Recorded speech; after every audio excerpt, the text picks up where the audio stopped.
हरे कृष्णा। सामान्यतया देखा जाता है कि लोगों की कथनी और करनी में अंतर होता है और ये भौतिक जीवों का सामान्य स्वभाव है, लेकिन भगवान और उनके शुद्ध भक्तों में ऐसा नहीं होता।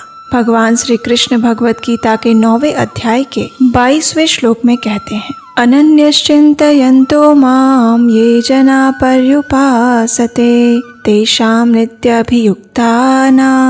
योगक्षेमं वहाम्यहम्। अर्थात जो लोग अनन्य भाव से मेरे दिव्य स्वरूप का ध्यान करते हुए निरंतर मेरी पूजा करते हैं, उनकी जो आवश्यकताएं होती है उन्हें मैं पूरा करता हूँ और जो कुछ उनके पास है उसकी रक्षा करता हूँ। ये तो हुई भगवान की कथनी, लेकिन ऐसा मत सोचिएगा कि भगवान सिर्फ बोलते ही है। जी नहीं, वो करते भी हैं। और जब वो अपने भक्तों के लिए अपना वचन पूरा करते हैं तो कोई कमी भी नहीं छोड़ते। अब देखिए, भगवान श्री कृष्ण के रूप में हमने उनकी कथनी तो सुन ली, लेकिन आज हम उन्हें जगन्नाथ जी के रूप में इस कथनी को करनी में बदलते हुए भी देखेंगे। तो चलिए, अत्यंत मधुर कथा के तार और सरगम छेड़ते हुए हम चलते हैं सीधे ओडिशा के जाजपुर नगर में, जहाँ भगवान जगन्नाथ जी के एक प्रिय भक्त बंधु मोहांती निवास करते थे। उनके परिवार में एक पत्नी, एक पुत्र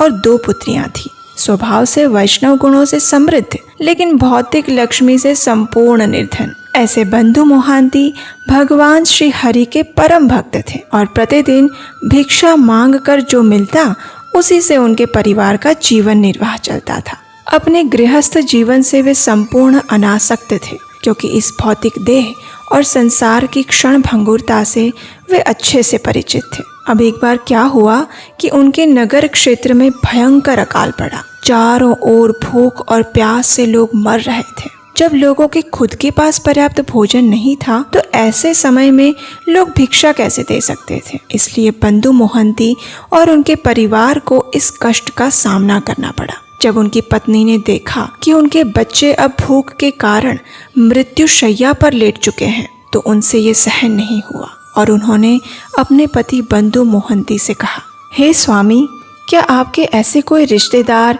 या सगे संबंधी नहीं हैं जो हमें इस महामारी के समय में सहायता प्रदान करें? क्यों ना हम इस स्थान को छोड़कर आपके किसी रिश्तेदार के घर चले जाएं, जिससे हमारे बच्चों के संकट में पड़े हुए प्राण की रक्षा हो सके। पत्नी की आर्त प्रार्थना सुनकर बंधु मोहंती ने कहा, मेरा कोई रिश्तेदार तो नहीं है, परंतु मेरा एक परम मित्र अवश्य है। वो इस संसार में सर्वश्रेष्ठ है और उसके समान कोई नहीं, लेकिन वो यहाँ से बहुत दूर श्री क्षेत्र पूरी धाम में रहता है। अगर किसी तरह हम उस तक पहुँच गए तो हमारी सभी समस्याओं का समाधान हो जाएगा। बंधु मोहंती की बात सुनकर पत्नी ने हर्षित होते हुए कहा, अच्छा, फिर प्रतीक्षा किस बात की? चलिए चलिए, मैं एक बच्चे को उठा लेती हूँ और आप दूसरे को उठा लीजिए और बिना किसी विलंब अब हम निकलते हैं। पत्नी की बात सुनकर प्रसन्न हुए बंधु मोहंती ने सोचा, चलो इसी बहाने मुझे मेरे प्रभु श्री जगन्नाथ, बलदेव और सुभद्रा जी के दर्शन हो जाएंगे। और बस फिर क्या था, बंधु मोहंती अपनी पत्नी और बच्चों के साथ निकल पड़े अपने परम मित्र के घर जाने के लिए, यानी श्री क्षेत्र पूरी धाम के लिए। 4 दिन की कठोर यात्रा के बाद वे सभी जगन्नाथ मंदिर के सिंह द्वार पर जा पहुँचे। उस समय हजारों लोगों की भीड़ वहां दर्शन के लिए एकत्रित हुई थी, इसलिए सुरक्षा प्रबंध मजबूत था। अब ऐसे समय में मंदिर में जाने का अवसर उन्हें नहीं मिल पाया, इसलिए उन्होंने बाहर से ही पतित पावन जगन्नाथ जी के दर्शन किए और पेजा नाला के निकट स्थित दक्षिण द्वार पर चले गए।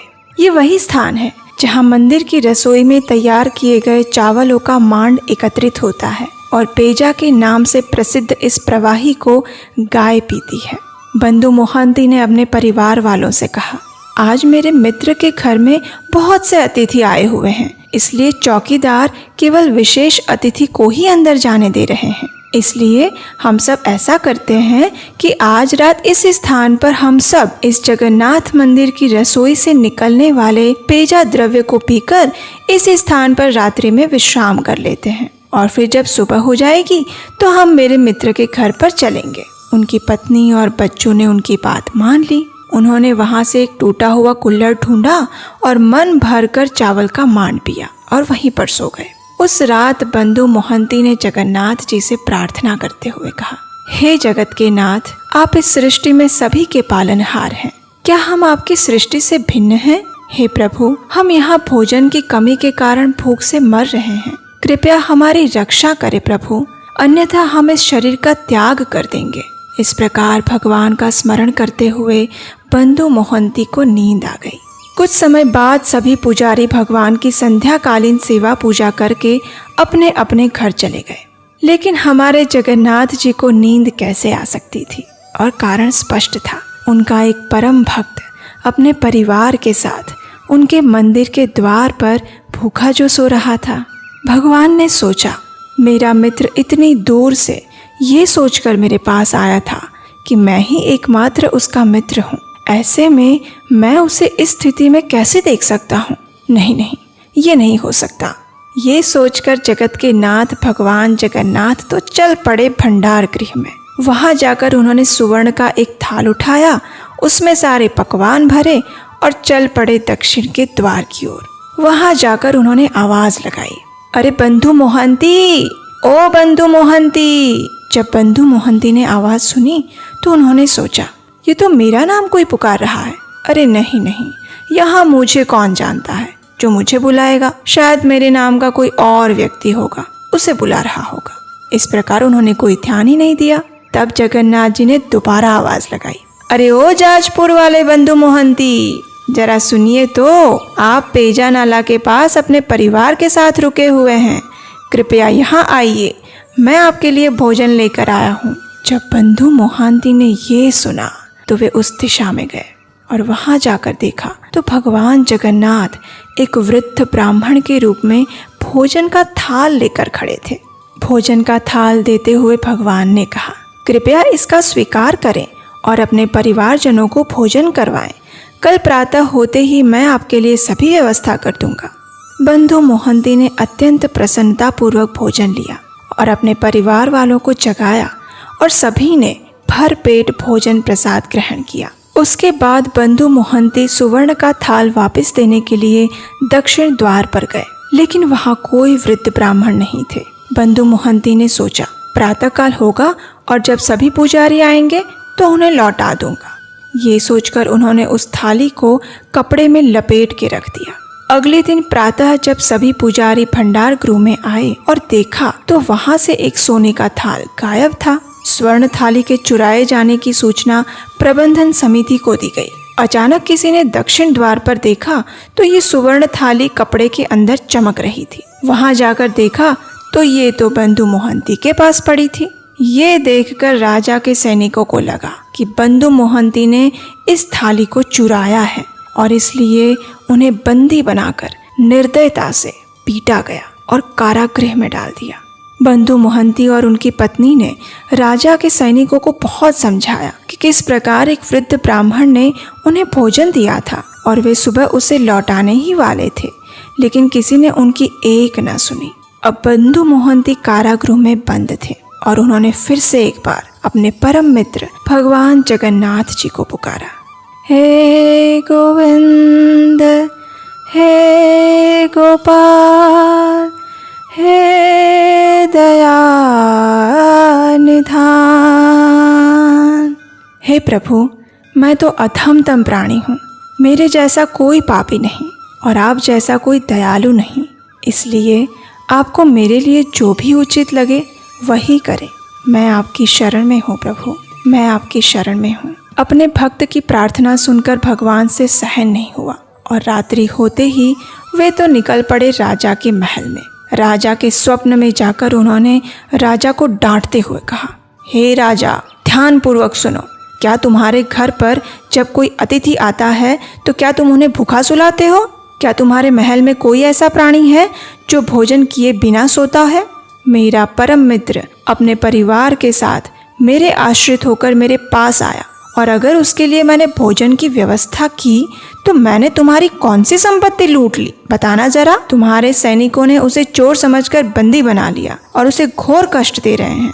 मैं तुम्हें आज्ञा देता हूँ, इसी क्षण जाओ, मेरे उस परम भक्त को मुक्त करो, उसके चरण शुद्ध जल से पखारो, उसे सुंदर आभूषण भेंट प्रदान करो उसे पगड़ी बांधो और आजीवन उसके भोजन और रहने की व्यवस्था मेरे ही प्रकार राजसी रीत से करो। यदि तुमने ऐसा नहीं किया तो तुम्हारे कुल के साथ तुम्हारा संपूर्ण विनाश हो जाएगा। इतना कहकर भगवान वहाँ से अदृश्य हो गए। राजा की नींद खुल गई और उसी क्षण उसने बंदी गृह में जाकर बंधु मोहंती को मुक्त किया, उनका अभिषेक किया, उन्हें सुंदर आभूषण वस्त्र प्रदान किए, उन्हें पगड़ी बांधी और क्षमा मांगते हुए कहा, आपके दर्शन करके मैं धन्य हो गया। कृपया मेरे सैनिकों द्वारा किए गए अपराध को क्षमा करें और इस तुच्छ भेंट का स्वीकार करें। इस प्रकार राजा ने बंधु मोहंती का यथोचित राजसी सम्मान करके आजीवन उनके रहने और भोजन की व्यवस्था करवाई। दक्षिण के द्वार के निकट उनके लिए सुंदर भवन बनाया गया और इस प्रकार बंधु मोहंती ने अपना बाकी का जीवन श्री हरि के चरणों में उनकी सेवा में समर्पित किया। जगन्नाथ जी के उनके भक्तों के साथ भावनापूर्ण इस आदान प्रदान की कथा ने यदि आपके मन को प्रसन्न किया है और यदि आप चाहते हैं कि जगन्नाथ जी के भक्तों की ऐसी ही मधुर कथाएं जन जन तक पहुँचे, तो आप इस कथा को बनाने हेतु हमारा सहयोग दे सकते हैं। अगली जगन्नाथ कथा के लिए आप हमें अपना आर्थिक योगदान भेज सकते हैं। इसके लिए स्क्रीन पर नंबर दिया गया है और डिस्क्रिप्शन बॉक्स में भी इसकी जानकारी दी गई है। आपका सहयोग हमारे लिए अत्यंत मूल्यवान है। तो चलिए हम सब साथ मिलकर हमारी वैदिक सभ्यता की गौरव गाथाओं को इस विश्व के हर कोने में प्रत्येक व्यक्ति के पास पहुंचाते हैं और निजी जीवन से थोड़ा समय निकालकर समाज कल्याण के लिए हाथ मिलाते हैं। इस कथा को अधिक से अधिक लाइक दीजिए और अन्य लोगों तक पहुंचाइए। ऐसा करने से हमारा तो उत्साह अनेक गुना बढ़ेगा ही, लेकिन इसके साथ साथ सनातन सभ्यता के प्रचार करने का पुण्य फल आपको भी अवश्य प्रदान होगा। हरे कृष्णा।